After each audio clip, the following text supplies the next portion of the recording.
আমরা দুই বোন। আমার বড় বোনের বিয়ে হয়েছে অল্প কিছুদিন আগে। সে শ্বশুরবাড়িতে থাকে, আর আমি তখন ক্লাস 10-এ পড়ি। পড়াশোনায় মনোযোগী ছিলাম। নিজের একটা স্বপ্নের জগৎ ছিল আমার। দুলাভাই মানুষটা অদ্ভুত মিশ্র স্বভাবের। বাইরে থেকে হাসি খুশি মিশুক, আবার কখনো কখনো একটু বেপরোয়াও। সবাই তাকে পুরোপুরি বিশ্বাস করতে পারত না, কিন্তু একটা ব্যাপার ঠিক, সে আমার বোনকে ভালোবাসত, আর আমাদের সঙ্গেও আন্তরিক ছিল সে। মাঝে মধ্যে আমাদের বাড়িতে আসত, এলেই আমার সঙ্গে গল্পে মেতে উঠত। তার কথাবার্তায় একটা টান ছিল, মজার গল্প, হালকা খুনসুটি, আবার মাঝে মধ্যে এমন কিছু কথা যেগুলো শুনলে মনে প্রশ্ন জাগে। একদিন সে বলল, জেসমিন, চল কোথাও ঘুরে আসি।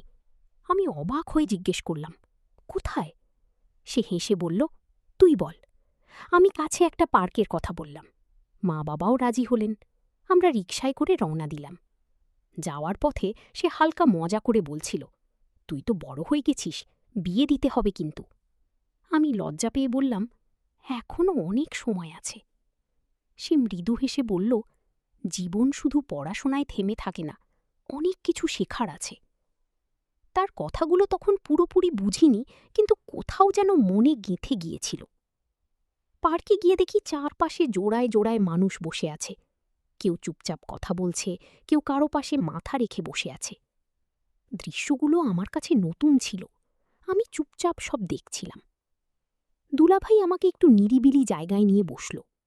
আমরা গল্প করছিলাম, কিন্তু আমার মনটা বারবার আশেপাশের দৃশ্যগুলোর দিকে চলে যাচ্ছিল।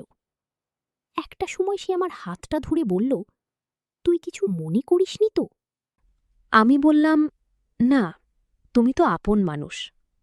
কথাগুলো ছিল সহজ, কিন্তু ভেতরে একটা অদ্ভুত স্রোত বইছিল, যা তখন ঠিকভাবে বোঝাতে পারিনি। সন্ধে নামার আগেই আমরা বাড়ি ফিরলাম। ফেরার পথে রিকশায় বসে হালকা ধাক্কা লাগছিল, আর সে মাঝে মাঝে আমাকে সামলে দিচ্ছিল। সেই ছোট ছোট মুহূর্তগুলো অদ্ভুতভাবে মনে দাগ কাটছিল। সেদিন রাতটা আমার কাছে অন্য রকম ছিল। পড়তে বসেও মন বসছিল না। পার্কের দৃশ্য, দুলাভাইয়ের কথা, সব মিলিয়ে একটা অচেনা অনুভূতি কাজ করছিল। কিছুদিন পর সে আমাকে তাদের বাড়িতে যাওয়ার জন্য বলল। আমি প্রথমে দ্বিধায় পড়লেও পরে বাবা মা রাজি হওয়ায় গেলাম। ওখানে গিয়ে দেখি আপু খুব খুশি। দুলাভাইও আগের মতো আন্তরিক, আমাকে নিয়ে নানা জায়গায় ঘোরানোর পরিকল্পনা করছিল। একদিন বিকেলে আমরা আবার বাইরে গেলাম, আগের সেই পার্কেই। এবার আমি আগের মতো অবাক হইনি, কিন্তু ভেতরে একটা চুপচাপ টান অনুভব করছিলাম।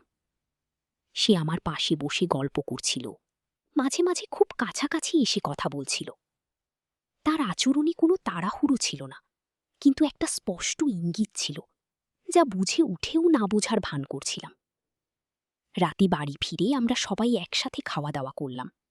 হাসি, গল্প, সবকিছুই স্বাভাবিক। কিন্তু গভীর রাতে একটা অদ্ভুত ঘটনা ঘটল। আমি আধা ঘুমিয়েছিলাম।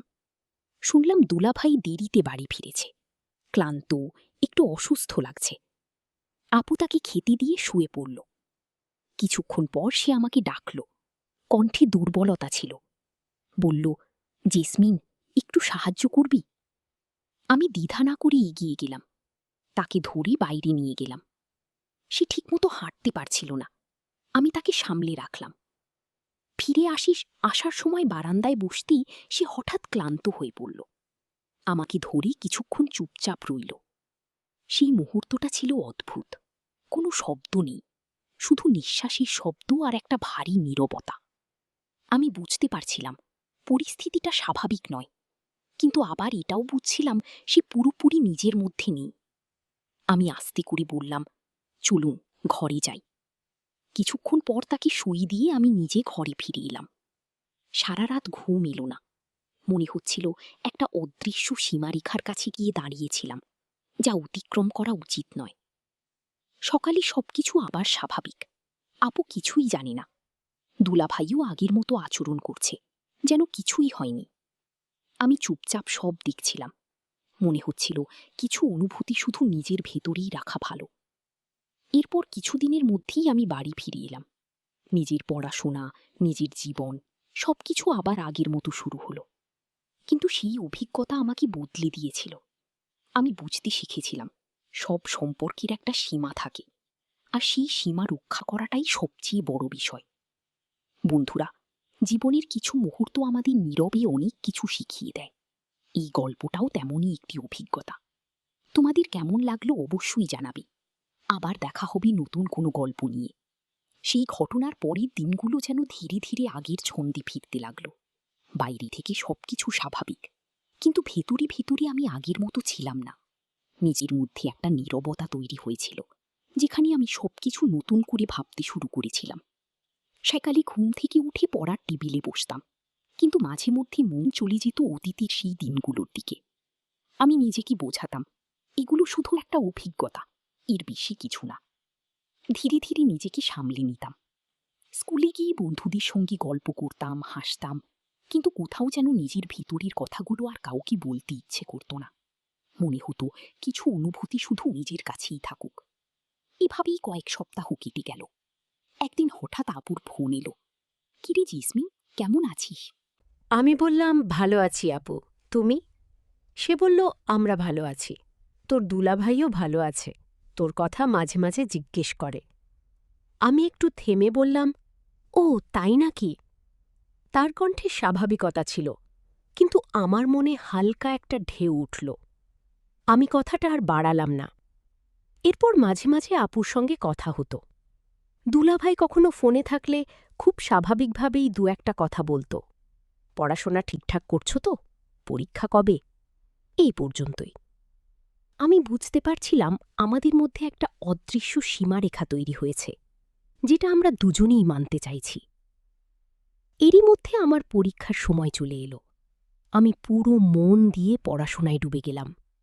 দিন রাত পড়তে পড়তে নিজের ভেতরের সব অস্থিরতা যেন ধীরে ধীরে মিলিয়ে যেতে লাগল। পরীক্ষা শেষ হওয়ার পর ফলাফলও ভালো হলো। মা বাবা খুব খুশি। তারা বলল, তুই এভাবেই এগিয়ে যা। সেদিন মনে হল জীবনে এগিয়ে যাওয়ার জন্য নিজের লক্ষ্যটাই সবচেয়ে গুরুত্বপূর্ণ। কিছুদিন পর একটা পারিবারিক অনুষ্ঠানে আপু দুলাভাই আবার আমাদের বাড়িতে এলো। অনেক দিন পর তাদের সামনে দেখে আবার একটু অস্বস্তি হচ্ছিল, কিন্তু নিজেকে সামলে নিলাম। আপু আগের মতোই আমাকে জড়িয়ে ধরল, খোঁজ খবর নিল। দুলাভাই দূর থেকে হালকা হাসল। তার চোখে এবার একটা সংযম ছিল, যা আগে ততটা বুঝিনি। আমরা সবাই একসাথে বসে গল্প করছিলাম। পরিবেশটা স্বাভাবিক, হাসি আড্ডায় ভরা। কিন্তু মাঝে মাঝে চোখাচোখি হলে একটা অদ্ভুত নীরবতা তৈরি হচ্ছিল, যেটা শুধু আমরা দুজনেই বুঝতে পারছিলাম। একটা সময় আপু রান্নাঘরে গেলে আমি একা বসেছিলাম। দুলাভাই ধীরে এসে বলল, কেমন আছো এখন? আমি শান্ত গলায় বললাম, ভালো আছি। সে একটু থেমে বলল, তুই অনেক বদলে গেছিস। আমি হালকা হাসলাম। সময় সবাইকেই বদলে দেয়। সে আর কিছু বলল না, শুধু মাথা নেড়ে চলে গেল।